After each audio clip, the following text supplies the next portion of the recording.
Hi, I'm Shaul.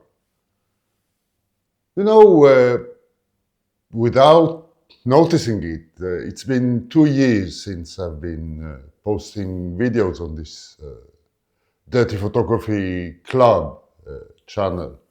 I thought it might be a good point to look back at different lenses I had the pleasure to use and pick 10 of them that are the Hall of Fame, anyway, for the Nikon ZF. I suppose if you have a Nikon ZF or you're thinking of acquiring one, you have a special genre or type of photography in mind. It's a camera that suits social engagement. It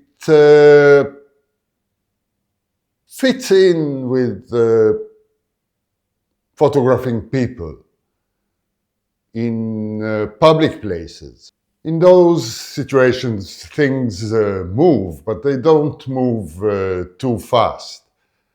It's not like sports or wildlife photography where you need a very reliable, very fast autofocusing solution. You don't need very high resolution like in perhaps landscape or architecture photography. What you do need is a small setup, and you need a system that makes the photos produced feel like real life. Something that will help you produce the sense of being there. So all the lenses I will introduce today are just like that. They specialize in gradation, in tonal gradation, in the natural look of sharpness fall off.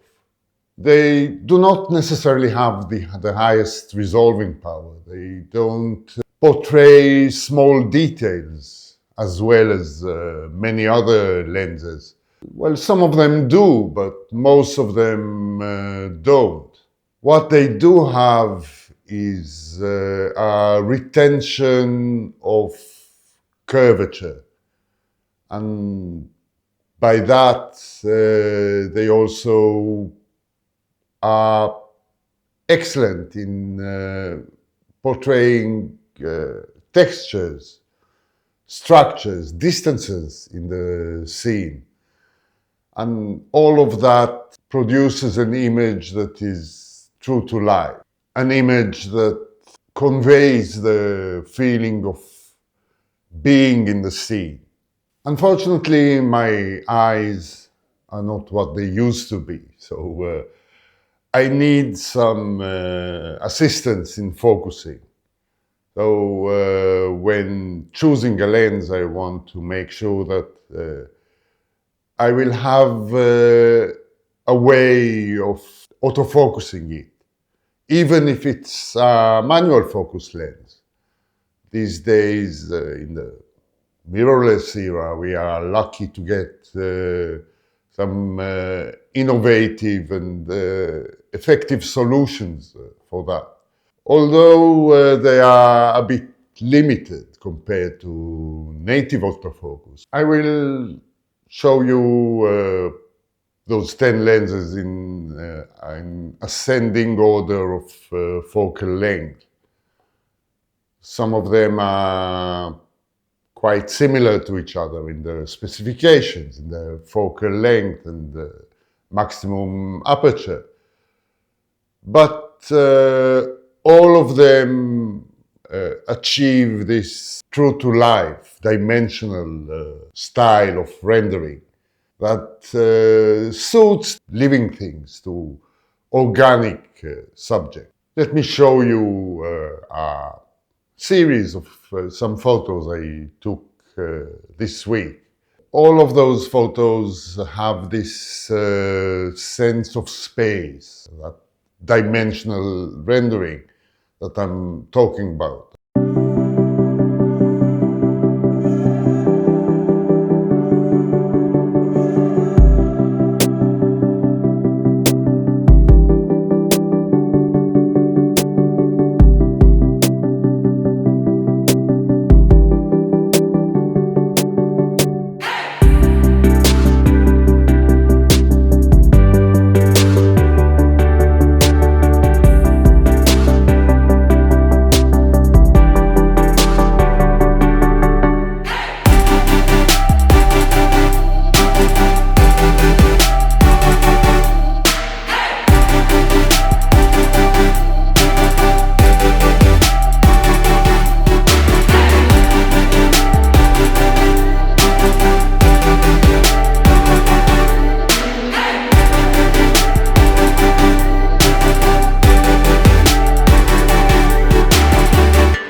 Without further ado, let me start with the first lens, the widest one in the Hall of Fame, my Hall of Fame. This is actually the only zoom lens in this entire collection. It's the Nikon 20 to 35 millimeters. Now, this is an older lens. It was introduced in 1993, I think, and it wasn't made for a very long period. It was soon replaced by another lens, the 18 to 35 millimeter. It used to be one of the early holy trinity of professional zooms made for the F-mount. As such, it was a screwdriver lens. It's an autofocusing one, but it doesn't have an autofocusing motor of its own. It relied on an autofocusing motor that was located in the camera that drove the focusing mechanism inside the lens with a little screw. Anyway, modern mirrorless cameras do not have autofocus motors. So what you need to make this system work is an adapter with an autofocusing motor inside. Sadly, Nikon has not made such an adapter yet. But this is a relatively new adapter that contains such a motor made by a Chinese third-party company called Monster Adapter. And you can simply mount the lens on the adapter, and that should achieve autofocus. Let me replace the lens and show you what the autofocus looks like. I'm now shooting with a 20 to 35 f2.8 at 28 millimeters. If I get closer to the camera, you can see that the autofocus is quite efficient. It's a bit noisy. It's not very fast, but it's an efficient solution. This lens was made before the era of ED glass. Starting at the end of the 1990s, every wide-angle zoom, any wide-angle lens in general, contains some ED elements. Those elements are required to fight chromatic aberration, but this lens doesn't have it. So it has quite a lot of fringing that makes edge sharpness a little bit less apparent. It is soft and sharp at the same time, which is just the type of optical rendering I like.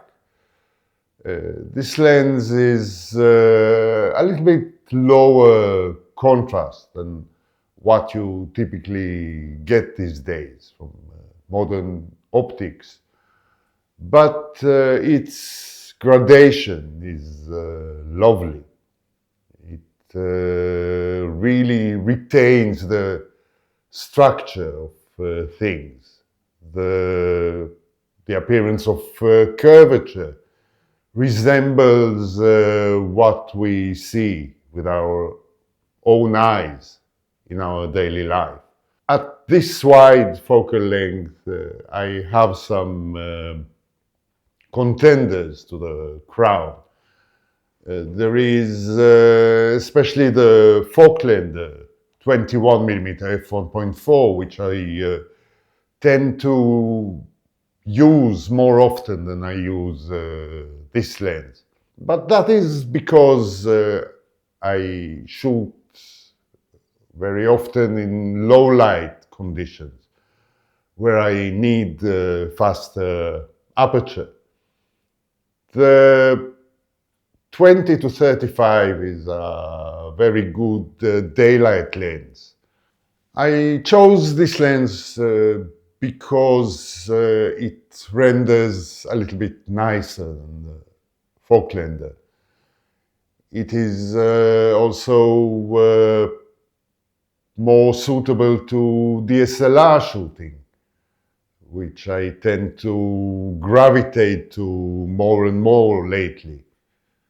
Still like the ZF very much, especially with the smaller lenses.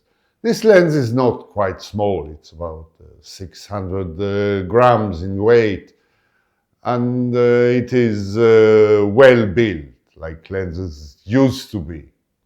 Lens number 2, also a wide lens, is this Nikon 24mm f1.4G. This lens was introduced in 2012. It was a time when the most prominent professional cameras had 12 to 16 megapixels. And this lens is not very high resolving. It's not suitable to modern sensors with 30, 40, 50 or 60 megapixels. But the ZF, that is 24 megapixels, is very suitable to this kind of resolution. The f1.4 series of AFS lenses made by Nikon is the professional line of lenses. Those lenses were made for photojournalism, for events. They have highly capable autofocus, and they render very nicely. This series is the culmination of decades of lens design for SLR cameras. Despite having efficient autofocus, it is not a native Z-mount lens. It requires a different type of adapter. This is the Nikon FTZ adapter. It is an excellent adapter. The performance of F-mount lenses on Z-mount cameras using it is just as good as on F-mount cameras. Let me mount this lens on the camera and I'll show you what it renders like. I'm now shooting on the Nikon 24mm f1.4G. It's quite a large and heavy lens.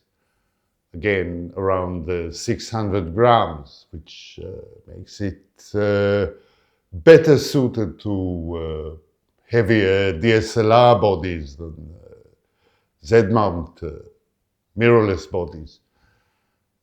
Anyway, this lens I find very cheerful, very lively. It has a little bit warmer colors, and it has a truly strong dimensional rendering.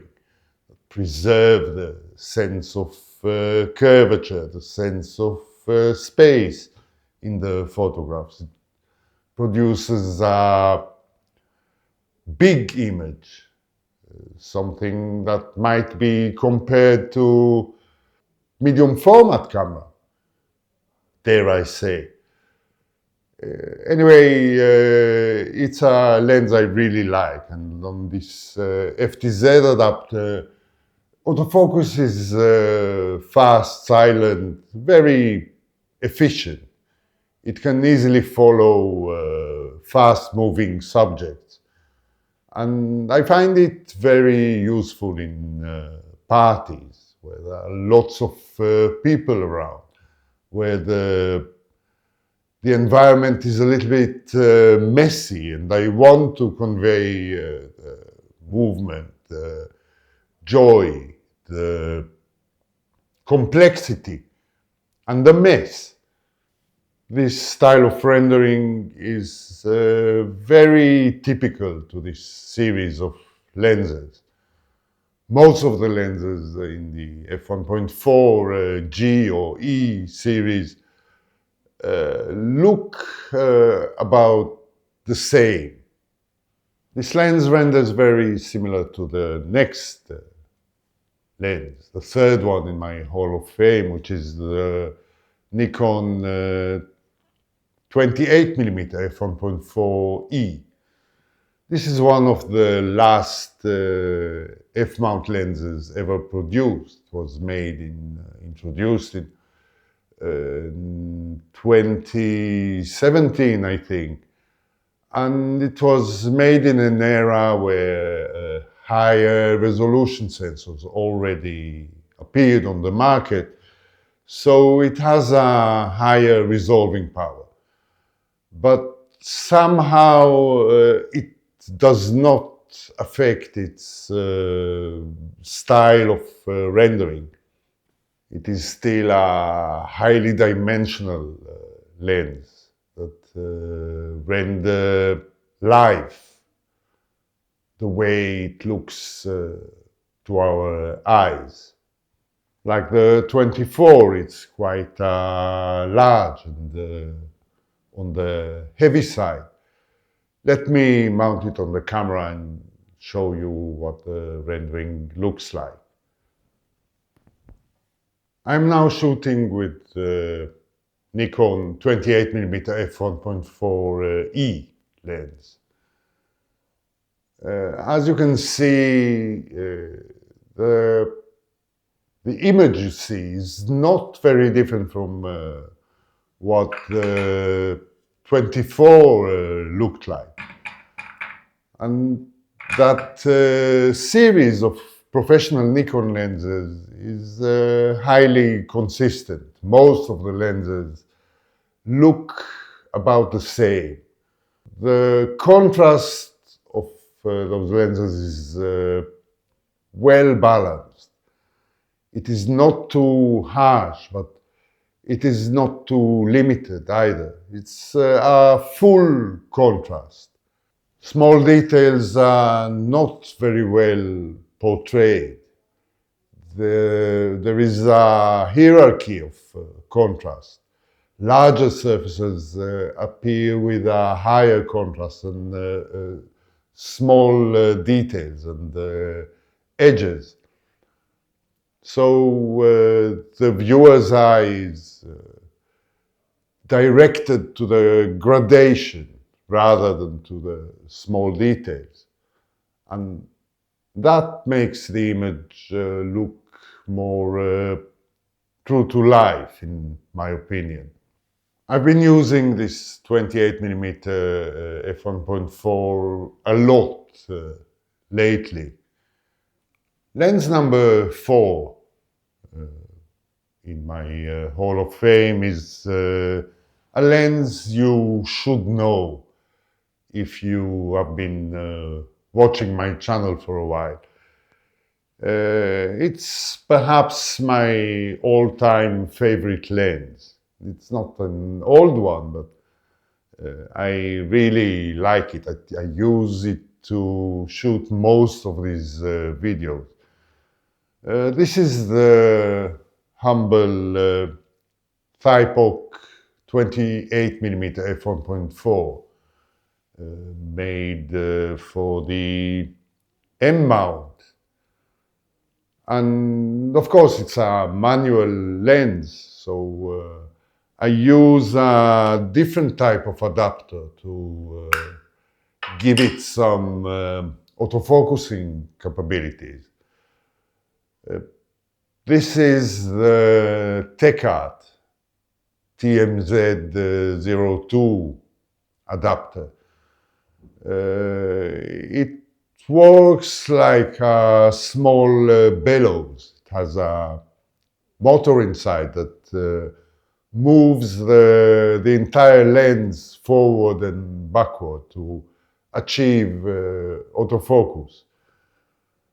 As such, it introduces a massive focus breathing, which is not ideal for video.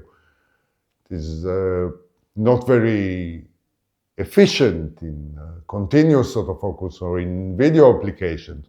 But if you want to grab a fast shot, it is better to have something than have nothing.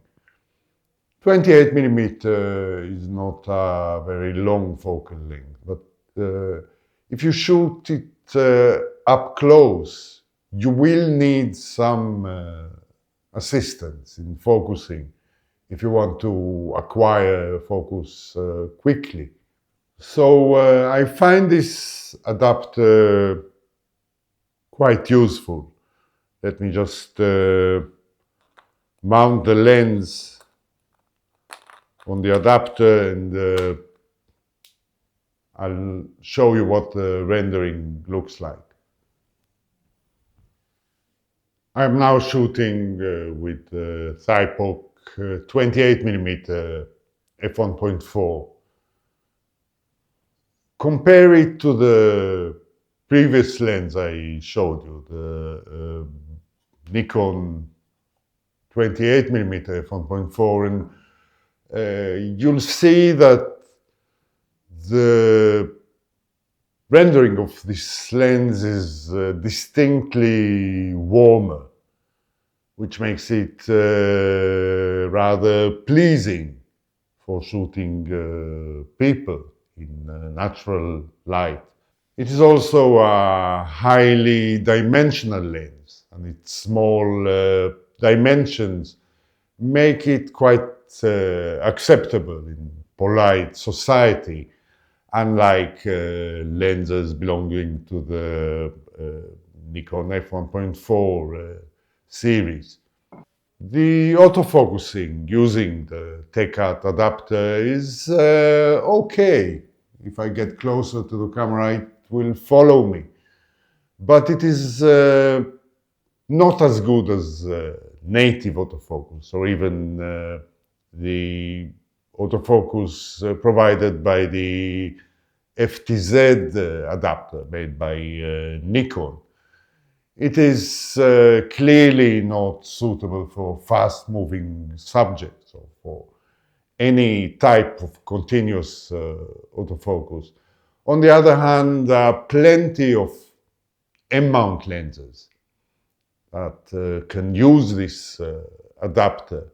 Those lenses were never made with autofocus in mind. They are manual, but small, and most of them render nicely. So I find this solution highly effective. The Nikon Zf in particular supports those lenses almost natively because of its form factor, because of its adaptability. Another example of an M-mount lens made for rangefinders that I find lovely. That will be lens number 5 in my Hall of Fame, is another 28 millimeter. This is the tiny Voigtlander 28 millimeter Ultron F2 version 2. It's only an F2, so it's not entirely suitable to very low light conditions. But it's a lens that is rightly in this list because it is so diminutive, and it's so lively and cheerful. Let me show you what its rendering looks like. I am now shooting with the Voigtlander 28 millimeter f2 Ultron. As you can see, it is a little bit cooler, more neutral in its colors. And it is also perhaps a little bit more contrasty than the Thypoch. It is quite reminiscent of the Nikon 28mm f1.4. I love this lens. It is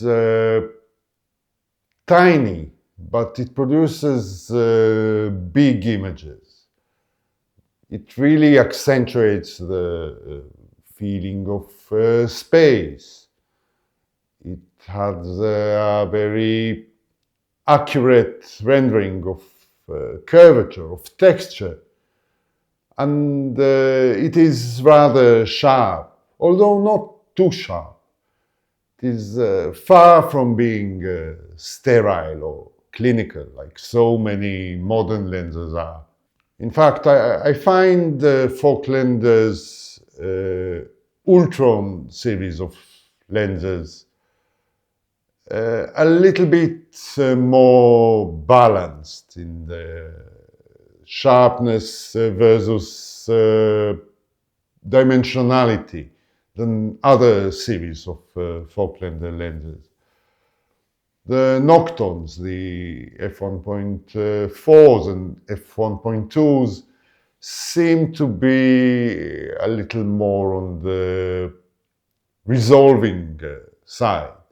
They are a little bit sharper, but flatter too. The Ultrons are balanced.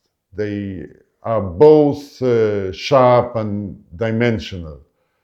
And they have a clean but characterful rendition. The next lens on the list, lens number 6, I believe, is the only 35mm lens here.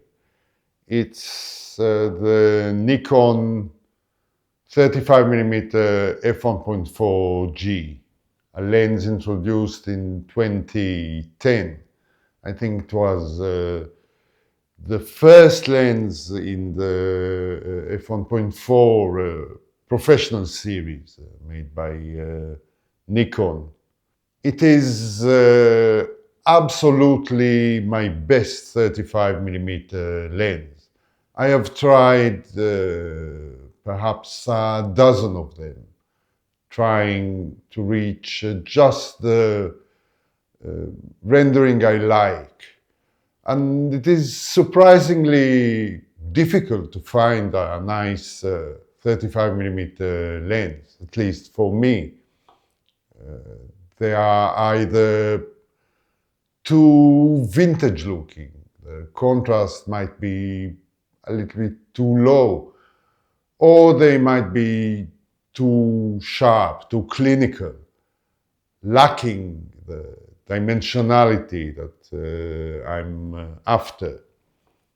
This lens is the Goldilocks of 35mm lenses. It is rather large and heavy. It was made for DSLRs. It doesn't resolve very well. It's not the lens to shoot architecture or products, because its portrayal of small details is a little bit lacking. But let me show you what it can do. Again, I will have to mount it on the F2Z adapter so it autofocuses on the Nikon ZF. I'm now shooting on the Nikon 35mm f1.4 G. As I told you before, it's perhaps the Goldilocks of 35mm lenses. In its rendition, not in its functionality or size. It's a large lens made for DSLRs. However, I'm willing to suffer its bulkiness, its weight, in order to obtain this special rendering. This lens, despite being quite modern, quite sharp, does not contain any ED glass. It resembles older lenses in its optical construction, and I think it shows. It is very similar in its characteristics to other lenses in this series, like the 24 and 28mm. However, it is slightly lower contrast, slightly warmer in its tone. And it really suits organic subjects. It conveys life in a way not many other 35mm lenses do. Even the 35mm f1.4 Z lens that is made with some character in mind is not as nice as this one. It is a little bit sharper. Its bokeh is a little bit less tidy.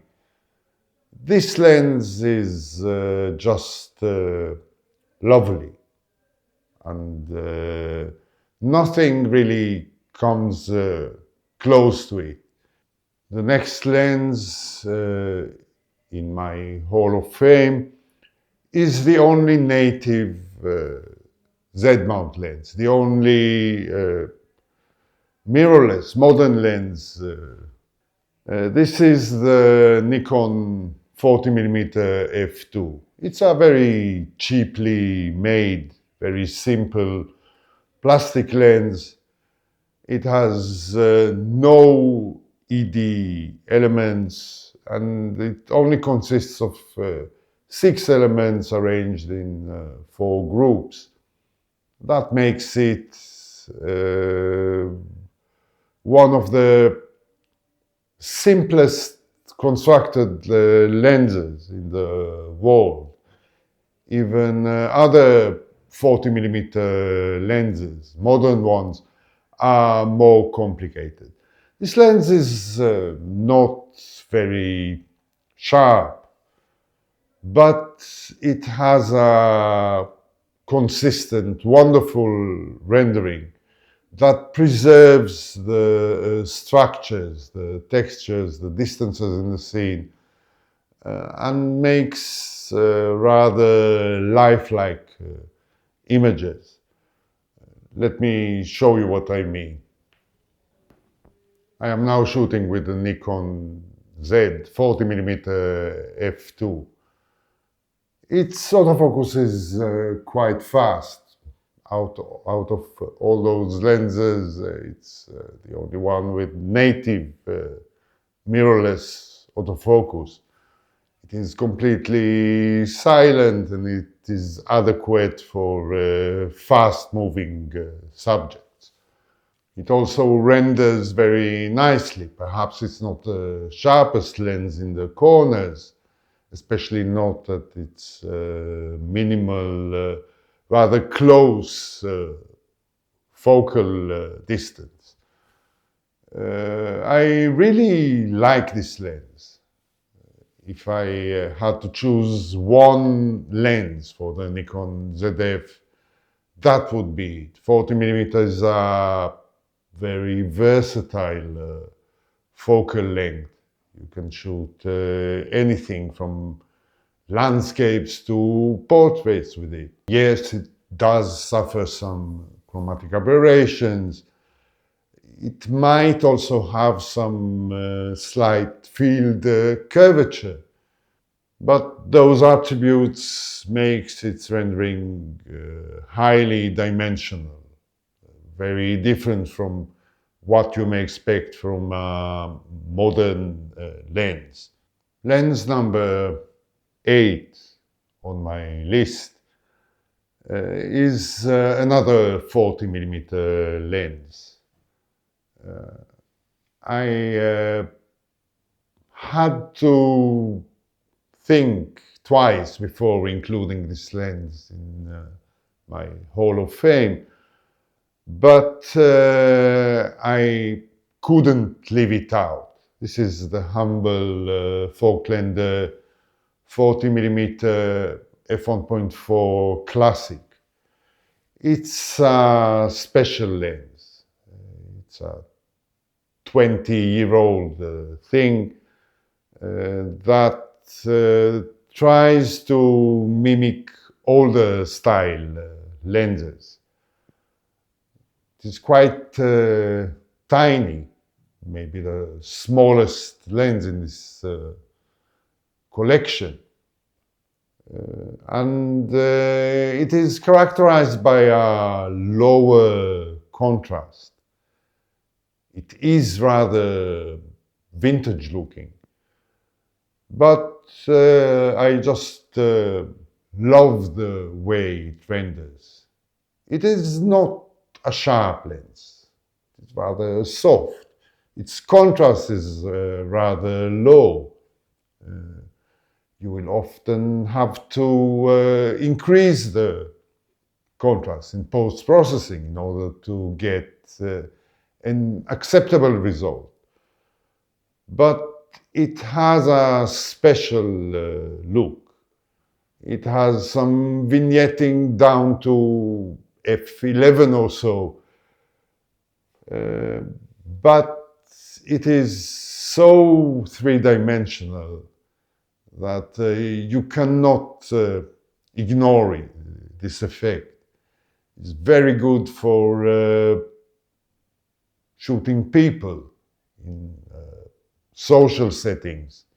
Let me show you what it looks like. I'm now shooting on the Voigtlander 40mm f1.4 Classic. As you can see, this lens is a little bit lower contrast than the Nikon Z 40mm I shot with before.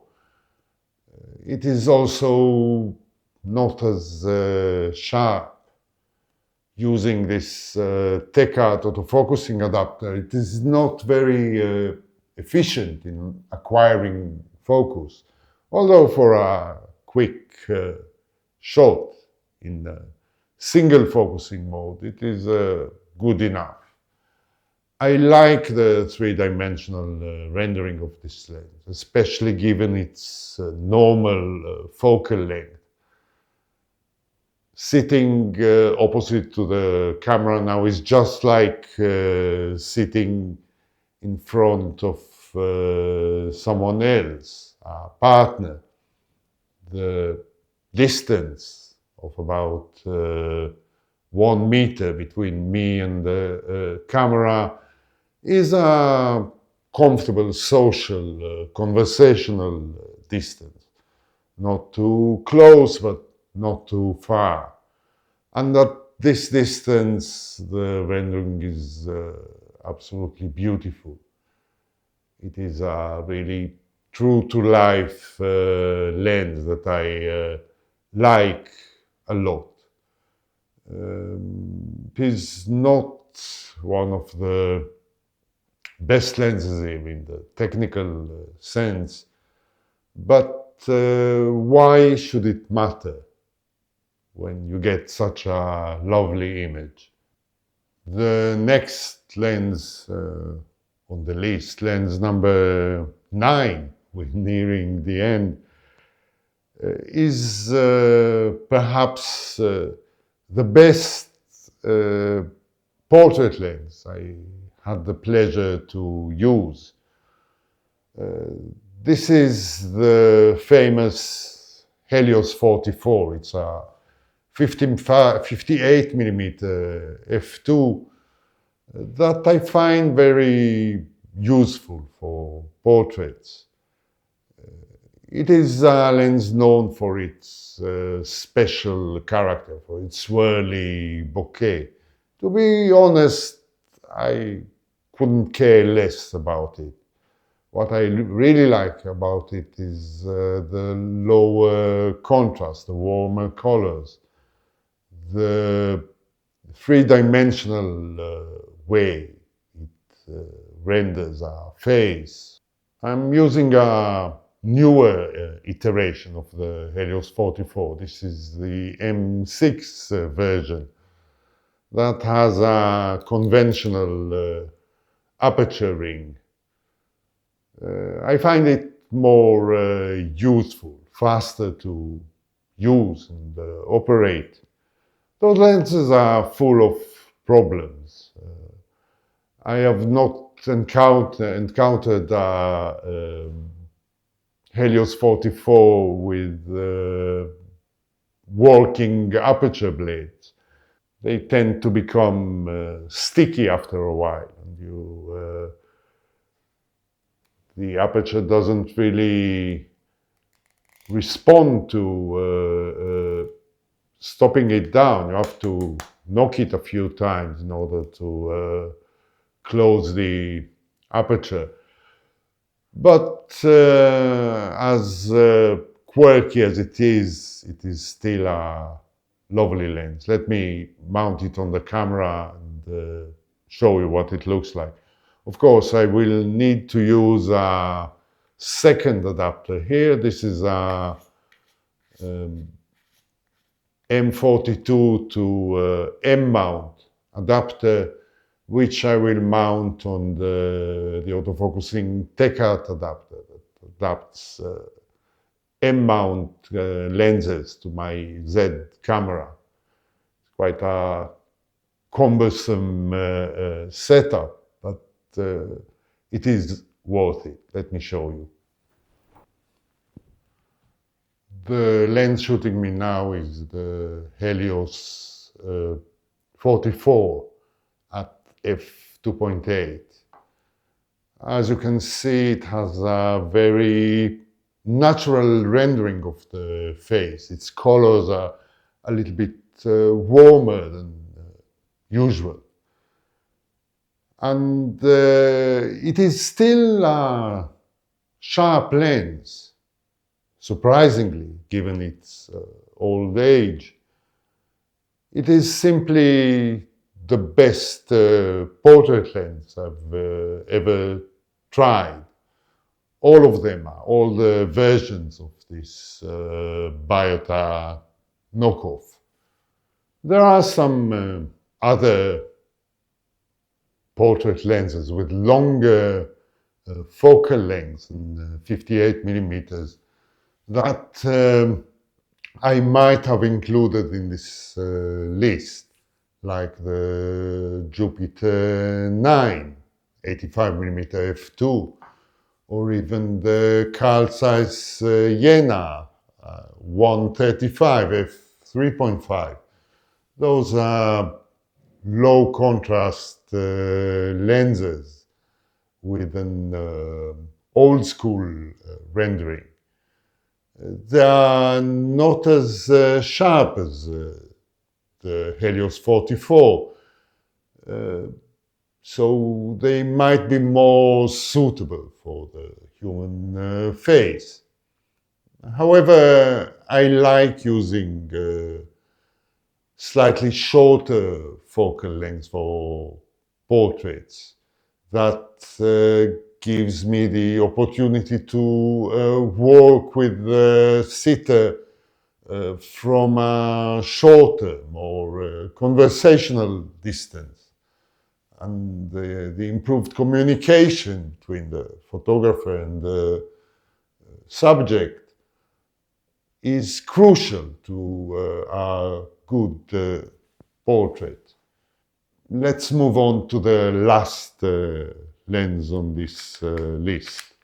And that happens to be one of the most versatile lenses I own. This is the Nikon 60 millimeter f2.8 macro, the D version, not the G1. This was one of the last macro lenses that did not contain any ED glass. Macro lenses are made to be sharp, are made to maintain a flat focal field. So they benefit from low dispersion glass that makes them more accurate, sharper.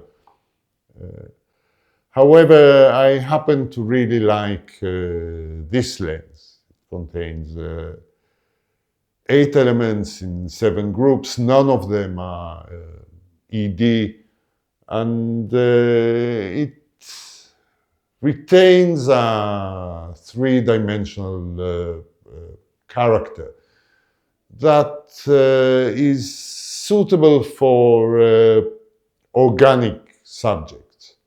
It is also very well suited for reproduction. It's not overly sharp and clinical. It's not unpleasantly sharp, if you know what I mean. It is just a sharp lens, sharp enough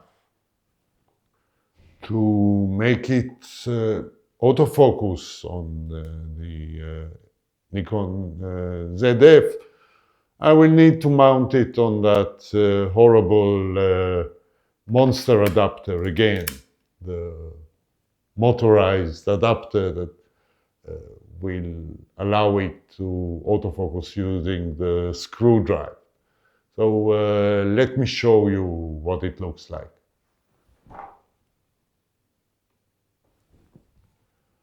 I'm now shooting on the Nikon 60mm f2.8T. Compare it to the images you saw before, made by the Helios 44. And you will see that the Nikon renders in a different way. As you can see, there are not many native lenses modern ones, that made it to the Hall of Fame of favorite lenses. And that is unfortunate. Just recently, Viltrox has announced two Apo lenses in its Evo series. Those Apo lenses are very well accepted by the photographic community. There are lots and lots of raving reviews that praise its cleanliness, its sharpness. But if you look at those sample images closely, you can see they look like they were rendered by an AI model. They are just too sharp, too flat. They do not represent our experience when looking at the wall. They almost make my eyes bleed. Apparently, there was another 35mm f1.8 lens, not made by Viltrox, that was recently introduced, that is much more humble. It is even cheaper than the Viltrox Evo version. That is the Schneider Kreuznach Samyang 35mm f1.8p, which is only made of 10 elements in 8 groups compared to the 13 elements used by the Evo lens. It is made of plastic rather than that lucrative metal build of the Viltrox. And it is even cheaper than the Viltrox. That lens does not use any ED glass, which makes it quite an unusual one these days. And looking at images made with it, I had to look hard because it is not a very well publicized introduction.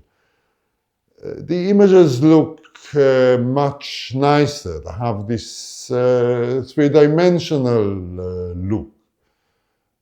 They have some finesse in their contrast, not so harsh, not so sharp, not so biting. And that is the sort of new lenses that I feel we are missing. Another such lens recently introduced is the Light Lens Lab 75mm f2, SP2. It's a knockoff of an old Cooke lens. And sample images I've seen suggest that it is a very nice portrait lens.